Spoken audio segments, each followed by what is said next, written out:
Hi, Mike Santa here, and I want to show you what's inside of my complaining pumpkin, just in case you want to try yourself.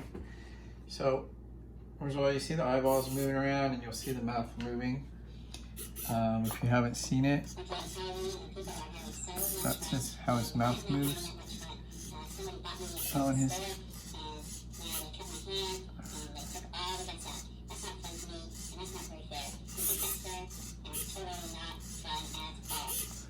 So, I'll show you what's inside.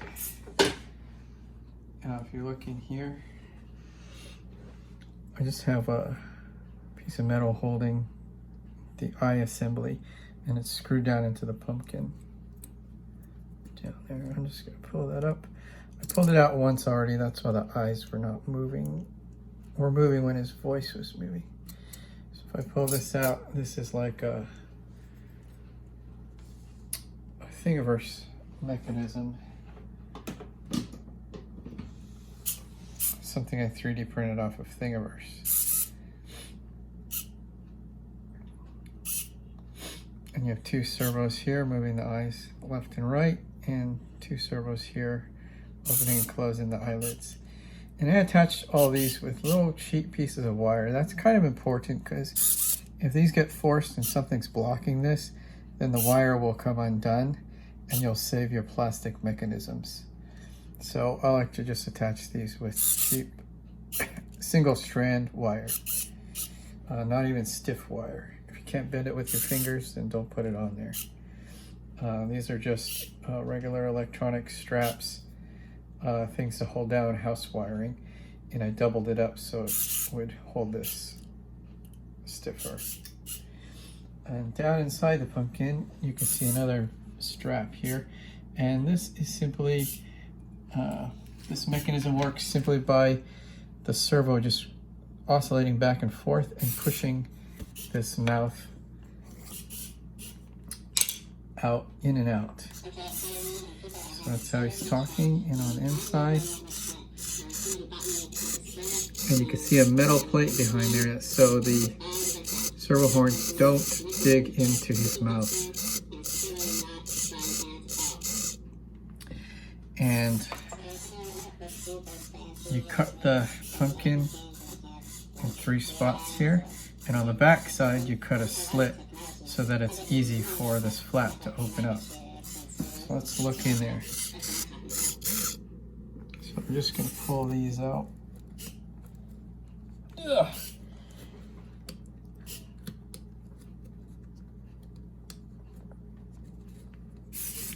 Boy, those screws hold on pretty good.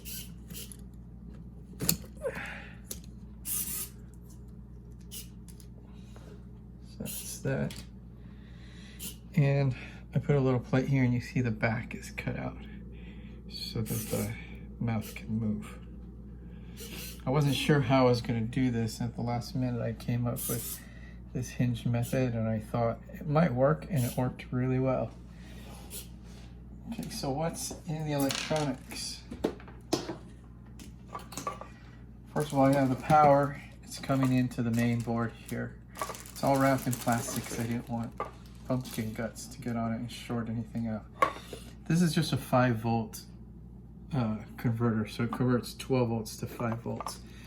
But very unprofessionally, I just strapped this soundboard to it. It's a Robert Sonic soundboard. What I liked about this is every time I played a sound, I triggered a sound, it would give me a trigger out, right here, this white wire, and it would go high every time a sound was playing. So that triggers the mouth to move. As long as the sound is playing, the mouth is going to move. And then I just press this button to create the sound.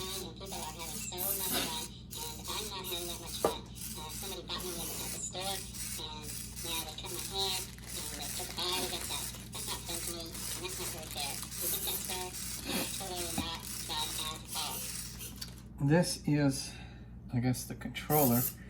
So I have a master controller right here, which plays the entire program for the eyebrows, the eyelids, the eye movement left and right, the eye movement up and down, and the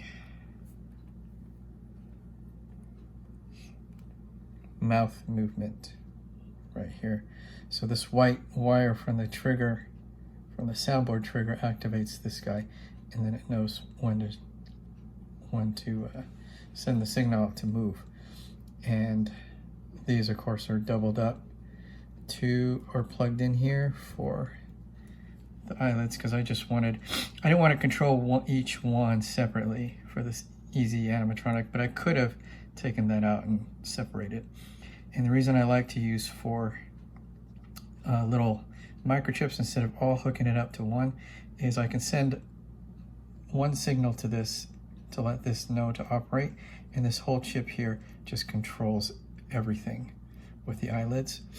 And that's good for setting your limits and everything like that, where there's a certain range of movement you want with the servo, and you don't necessarily need the master controller to know how far to move it. And all the tweaks are done for the movement in each of these little microcontrollers. So that's basically how it works. It's pretty simple inside the pumpkin.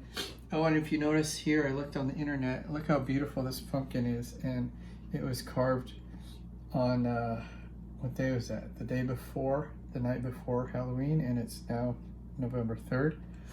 And I read a little trick online. Put a spray bottle, and you put, I think it's a 10-to-1 ratio of bleach and water, and you spray it on in there after you cut it, and then on all your cuttings, wherever you cut the pumpkin and slit it, you rub Vaseline in every cut piece, and that will keep the moisture in the pumpkin.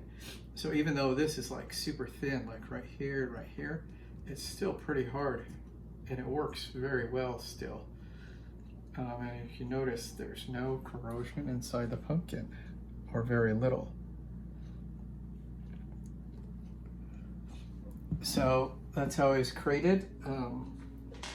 Maybe you can create your own stuff. Remember, don't get too complicated. You don't need to. Simple metal plates, simple bent wire until it works type of thing. You don't need anything like super scientific and angles and all that stuff. I just stuck it in, see if it worked. If it didn't, I bent it more and stuck it in again. And it worked great. So there you have it. Have fun, and I hope this helps you out.